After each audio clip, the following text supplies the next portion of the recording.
Hi there, I'm Sam Brown, Marketing Director here at the Players Lottery, and today I'd like to take you through the Q&A response to last Friday's 6th affiliate webinar, which was addressing the good and bad practices of affiliate marketing. The first and most common set of questions revolved around the performance tracking of media, for example, banners. So I wanted to take this opportunity just to explain to you a little more how that works. Firstly, with any image-based assets, those will all carry tracking. That will allow you to see how many times that particular banner, for example, has been served, and based on these impressions, how many times a player has clicked through. Obviously, having those two figures together will give you the click-through rate, which can measure the conversion performance of that particular piece of media. But then what we will do periodically is we will release you information on how those banners are performing in general to the general population of affiliates. This will allow you to see whether the banners are performing above or below average on your website, and then we can subsequently work with you if there are any issues to help you improve those conversion rates. Other types of media, such as text links, will also be tracked, and again, you will be able to see individually on those text links which would be performing better for you on your website or wherever you have placed those text links before. Another thing, of course, is that with our dashboard, all of the subsequent and kind of pertinent financial information will be available, such as the number of registrations you've had, how many people have funded, how many people have subsequently bought tickets, what tickets they've bought, and so on, and the size of your network. Now, some recent developments that we had have made those bits of pertinent information available in real time. This is a fantastic thing for you as an affiliate. It means that that dashboard at any moment in time has the most relevant and timely data on your players, allowing you to see yourselves in real time just exactly how your affiliate business is performing. You can see that by draw, or you can see that over a longer reporting period should you choose to see it. These kind of tools obviously give you maximum transparency on everything that's happening in your business, and obviously with draw by draw and periodically anyway, our affiliate managers will be in contact with you to review the performance of all of your assets and the other elements of your business, and we'll be working with you to help you improve those conversion rates and maximize the revenues that you achieve.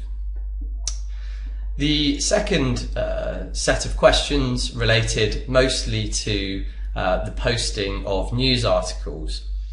And this is possibly because of some of the statements that I made in webinar 6, and I apologise for confusion here.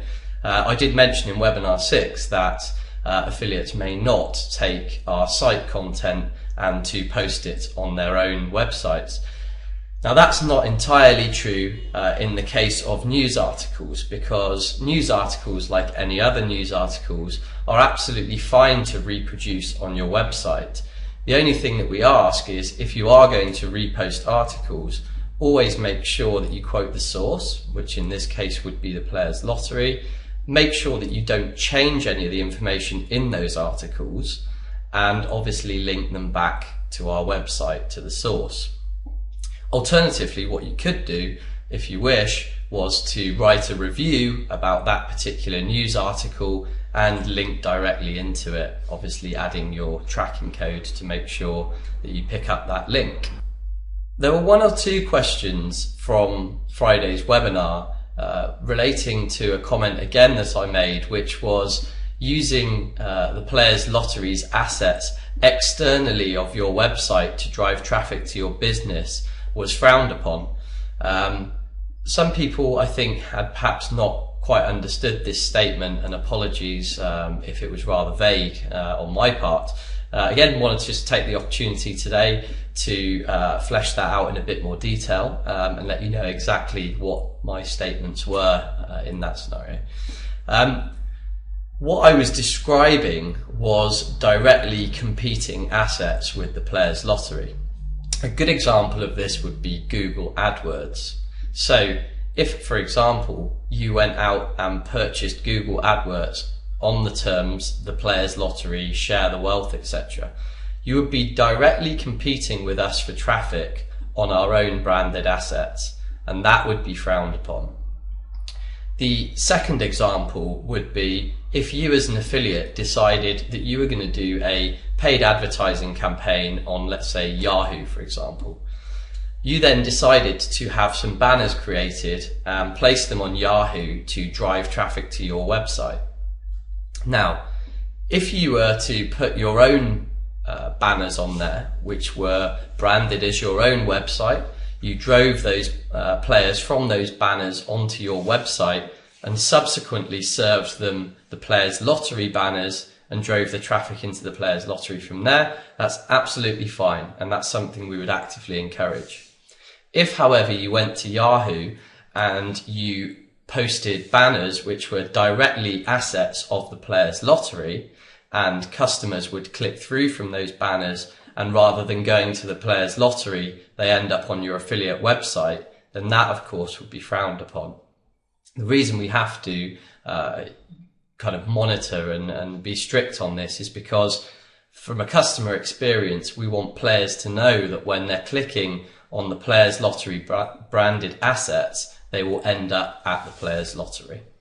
So I hope I've made myself clear there, and apologies again if there was any confusion from webinar 6. The final question today, which has been asked on a number of occasions, but many people still ask us, why is the minimum age of the Players Lottery 18 years old when, for example, the UK National Lottery accepts players as young as 16? So the answer here is directly relating to regulatory compliance. So the UK National Lottery is owned and run exclusively within the UK, and it's regulated by the National Lottery Commission of the UK. And in their eyes, they have deemed that anybody over the age of 16 are able to play in the UK National Lottery. The Players Lottery is regulated as an independent global lottery, and as I mentioned in webinar 6, we're regulated by the Malta Lotteries and Gaming Authority, and it is their rules that any customers we take must be over the age of 18. Being compliant with this particular rule is one of the most important things in gaming, and conducting yourself with integrity within the gaming industry. And we must make sure that not only do we only attract players over the age of 18, but so do the activities of our business partners. That's the end of the questions. I hope you found that Q&A interesting. If you've got any further questions, of course, please forward them to us, affiliates@theplayerslottery.com. Look out for the newsletters on Friday. That's all from us today, and thank you very much for listening.